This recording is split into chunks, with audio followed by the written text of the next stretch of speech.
Bonjour à tous, c'est Thierry Aouret et aujourd'hui je voudrais vous parler d'un sujet très important. Très important parce que même moi-même, quand j'ai reçu cette révélation, je me suis dit waouh, je n'avais jamais compris ça comme ça. Et je parle de quoi aujourd'hui? Aujourd'hui, je parle de la valeur du mariage.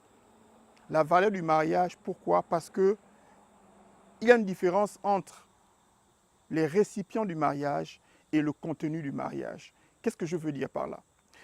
Je suis allé dans un magasin, j'avais soif et je me suis acheté cette bouteille d'eau. Quand j'ai acheté la bouteille d'eau, je l'ai ouverte, elle m'a coûté 1,80 $. 1,80 $. Et ensuite, j'étais prêt à jeter la bouteille et l'Esprit de Dieu me dit, écoute, regarde le prix de la bouteille derrière. Et je regarde, je vois le recyclage de la bouteille, c'est-à-dire que la bouteille elle-même, la bouteille elle-même, le récipient vide sans de l'eau, ne coûte que 5 cents. Je répète, cette bouteille d'eau coûte 1,80 $ avec de l'eau à l'intérieur. La même bouteille d'eau, la même bouteille sans de l'eau ne vaut que 5 cents. Vous voyez un peu la différence? C'est-à-dire que le récipient lui-même ne vaut absolument rien.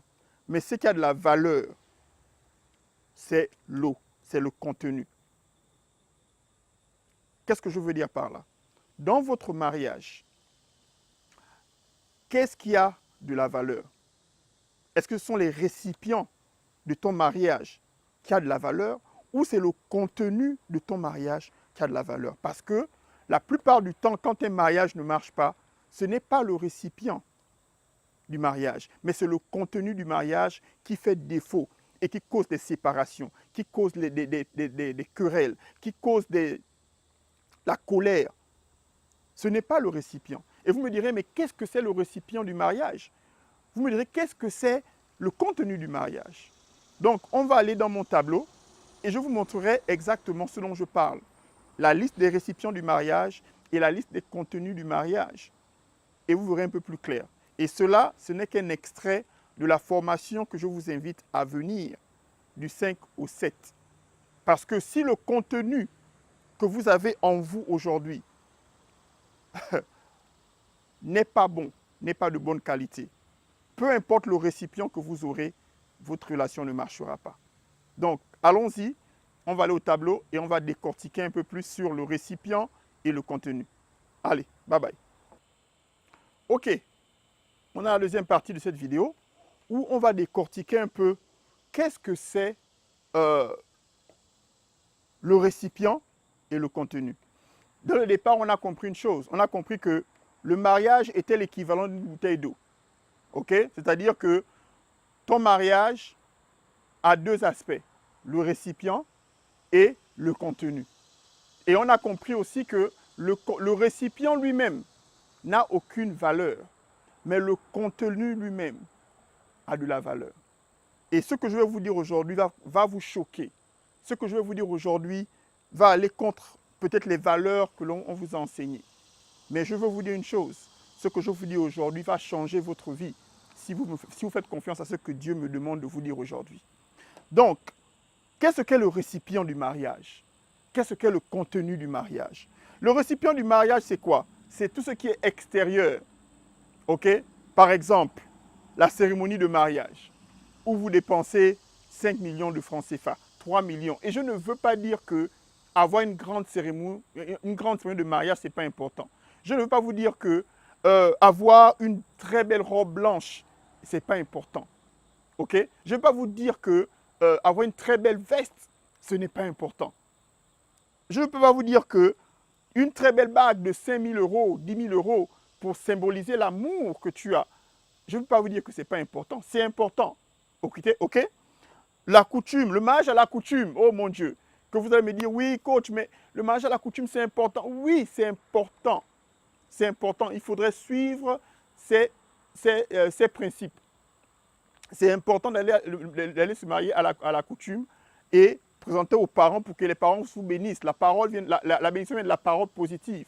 Donc, c'est important que quand, en tant qu'Africain, vous allez vous rencontrer, où les familles se rencontrent et mangent ensemble parce qu'on devient une seule famille. C'est très important.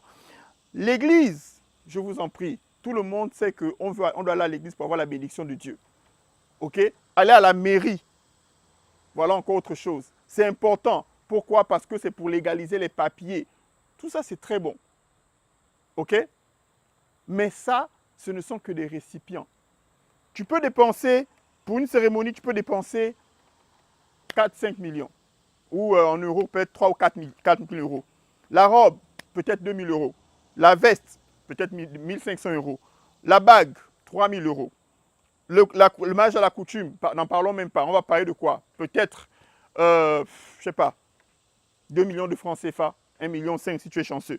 L'église, bon, c'est la bénédiction de Dieu. On veut que le prêtre puisse bénir, le pasteur puisse bénir la cérémonie. Mais tout ça, ce ne sont que des récipients. Tout ça, ce sont des choses qui font partie d'une culture.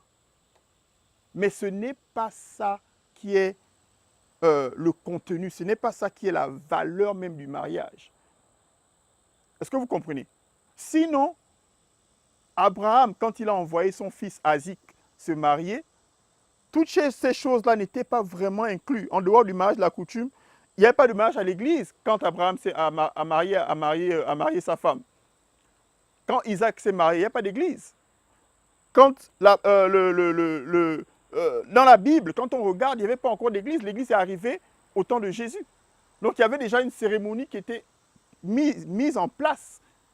Mais malgré ça, même dans l'Ancien Testament, malgré ça, le divorce existait déjà. Vous comprenez? Et c'est Moïse qui a créé le divorce, ce n'est pas Dieu. Dieu a créé le mariage, Moïse a créé le divorce parce que les gens se plaignaient trop. Il a dit, dans le livre des lois, Deutéronomie, il a dit que bon, quand vous voyez que ça ne marche plus, écrivez un papier, un certificat pour vous séparer. Mais la Bible dit ceci, qu'au départ, Dieu a créé le mariage sans le divorce.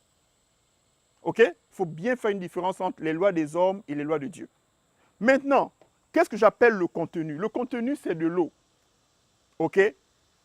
Et bibliquement, l'eau, c'est quoi? C'est la parole de Dieu.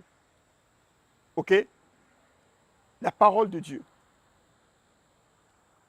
Dieu, en créant le mariage, a établi certaines lois. On prend un exemple. Homme, aime ta femme comme tu t'aimes toi-même. Quand tu commences à comprendre que pour que tu puisses aimer ta femme, il faut que tu t'aimes toi-même, les choses commencent à changer. Et la définition de marié ou d'épouse, d'époux, d'épouse, la définition même, c'est d'être quelqu'un qui se sacrifie pour l'autre. Beaucoup de personnes viennent dans le mariage parce qu'ils pensent qu'ils vont recevoir sans donner. Et c'est ça l'une des raisons pour lesquelles le mariage ne marche pas. Parce qu'il y a toujours une personne qui est toujours égoïste et pense que non, bon, moi, je suis ceci, j'ai cela, donc je suis censé recevoir. Mais ce n'est pas le rôle même du mariage. Vous comprenez? Donc, il y a des lois que Dieu a établies pour le mariage. Quand tu commences à suivre ces lois, tu commences à suivre ces principes, ta vie s'améliore. Dieu a dit à Josué, partout où tu partiras, je serai avec toi comme j'étais avec Moïse. Ne t'éloigne pas des commandements que je donnais à Moïse, ni à gauche, ni à droite. Et si tu les obéis et les médites tous les jours, dans tout ce que tu entreprendras, tu réussiras. C'est très important de comprendre que la réussite des mariages est forcément connectée avec l'application de loi de Dieu. Parce qu'il n'y a que Dieu qui comprend et connaît exactement ce que c'est le mariage, pas celui qui l'a créé. Je ne vais pas vous cacher, le début de mon mariage était difficile. Pour trouver même ma femme, c'était compliqué. Parce qu'il y avait toujours ce combat en moi, les habitudes que j'avais. Et ce dont je veux parler ici, dans les mauvais conseils. OK? On nous donne une culture. Quand on grandit, quand on nous élève, il y a des enseignements qu'on reçoit. Il y a des conseils qu'on nous donne. Mais comment peux-tu donner des conseils à quelqu'un si toi-même tu ne les appliques pas? Et pour que tu appliques les conseils du mariage, il faudrait que tu sois marié. Ou que tu aies été marié. et que tu as appris et tu as guéri de ta situation. Voilà pourquoi, vraiment, si Dieu ne m'avait pas appelé pour faire ce que je fais, je n'aurais pas fait ça parce que c'est vraiment quelque chose de sensible. Mais par la grâce de Dieu, il m'a appelé pour enseigner sur les relations amoureuses et je le fais par commandement de Dieu. Donc, l'une des clés, c'est de comprendre que les lois du mariage sont importantes, elles sont vitales pour avoir un mariage qui puisse réussir. OK? Si tu ne connais pas la loi, l'ignorance crée les problèmes. La désobéissance crée les problèmes. La rébellion crée les problèmes. C'est très important. Le troisième point important que je veux parler, c'est quoi? C'est le contenu peut être remplacé. Qu'est-ce que je veux dire? Vous savez déjà très bien qu'on peut aller à la cérémonie, payer 2 millions, payer la belle robe. Et quand ça chauffe, on veut vendre la robe. Quand la bague, tout va mal, on enlève la bague de 5 millions, on met à côté. Ou bien on va aller la vendre. OK? La coutume, là, quand c'est compliqué, on commence à payer les parents. Hé, viens prendre ta fille, hein, elle me fatigue. Ou tu appelles les parents du monsieur, oh, votre fils là me fatigue. L'église,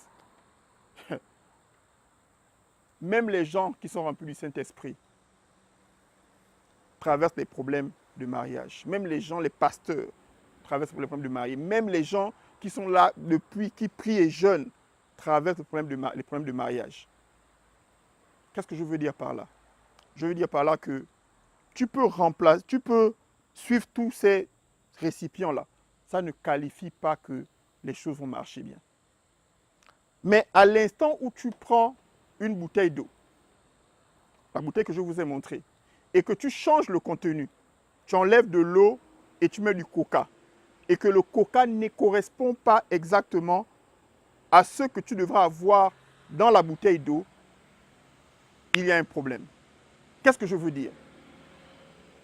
Tu peux recevoir des conseils, tu peux recevoir des enseignements, mais si ces enseignements-là ne viennent pas de la parole de Dieu, je te promets que ça ne marchera pas. OK? Donc, je vous invite officiellement à venir à la formation. Venez à la formation, on parlera d'une loi du mariage. On parlera de ce que Dieu a établi dès le départ. Quand Dieu dit à la femme, femme, sois soumise à ton mari, qu'est-ce que ça veut exactement dire?